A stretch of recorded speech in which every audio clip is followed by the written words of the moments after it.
खड़ा होने दिएगा। लेकिन आज डेरा गाजी खान के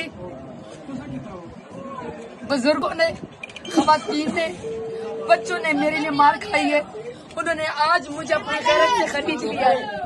आज उन्होंने अपना हक अदा कर दिया है। बुजुर्ग आके मेरे सर के ऊपर हाथ रखते थे और उनको मारा जाता था इंतजामिया की तरफ से।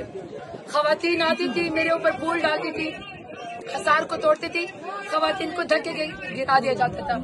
डेरा गाजी खान के नौजवान आते थे, मुझे सैल्यूट करते थे, उनको डालों में बिठा के पुलिस स्टेशन लेकर जाया जाता था। पिछले 4-6 घंटे से ये होता रहा, लेकिन डेरा गाजी खान की आवाम ने मेरा साथ दिया।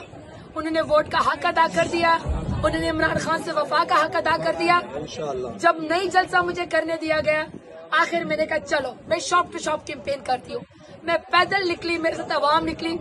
पूरा रास्ता पूरे डेरा गाजी खान ने देखा कि अकेली जरताज गुल पुलिस के असार में चल रही थी और रास्ते से आवाम मेरे नारे लगाते थे और पुलिस जाके उनको पर लाठी चार्ज करती थी। अभी मेरे घर का 2 घंटे से मुहासरा किया हुआ था। मैंने खुद अपने वर्कर से खिताब किया है। मैंने उनसे कहा कि मुझे आपकी इलेक्शन वाले दिन की जरूरत है, मुझे आपकी पुलिस थानों में, जेल में आपकी जरूरत नहीं है। आपने मुझे वोट डालना है, आपने मुझे बेंच के ऊपर आप लोगों ने मुझे कामयाब करना है।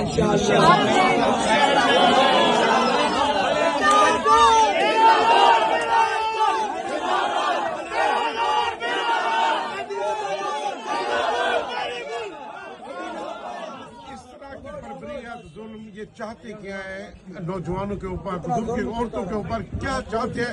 इधर साथ में फांसी का हो रहा है जलसा, हनीफ पिताजी का जलसा हो रहा है। आखिर आपने क्या ऐसा कसूर किया? इजाजत मिली, उन्होंने इजाजत भी नहीं ली, फिर भी इस तरह का तशद्दुद समय से पाला था। ये क्यों, क्या चाहते हैं? असल में सरदार मेरे से डरते हैं। सरदारों को पता है कि जरताज गुल ने इमरान खान की नजरिए के जरिए सरदारों की सोच को, गुंडागर्दी को शिकस्त दी है। 5 साल मैंने इनकी गर्दन छुड़वाई रखी। अब इनको मुझसे डर है कि जब इस दफा जरताज गुल जीत जाएगी तो ये डेरा गाजी खान पूरी उम्र तहयात सरदारों के चुंगल से आजाद हो जाएगा। इस वजह से इन्होंने गुंडागर्दी का यहाँ पे राज किया हुआ है। लेकिन मैं हमेशा कहती हूँ, मुझसे लड़ सकते हो, मेरी तकदीर से नहीं लड़ सकते हो। मेरी तकदीर में अल्लाह ताला ने जीत लिखी है, डेरा गाजी खान का वोट लिखा हुआ। इंशाअल्लाह 8 फरवरी को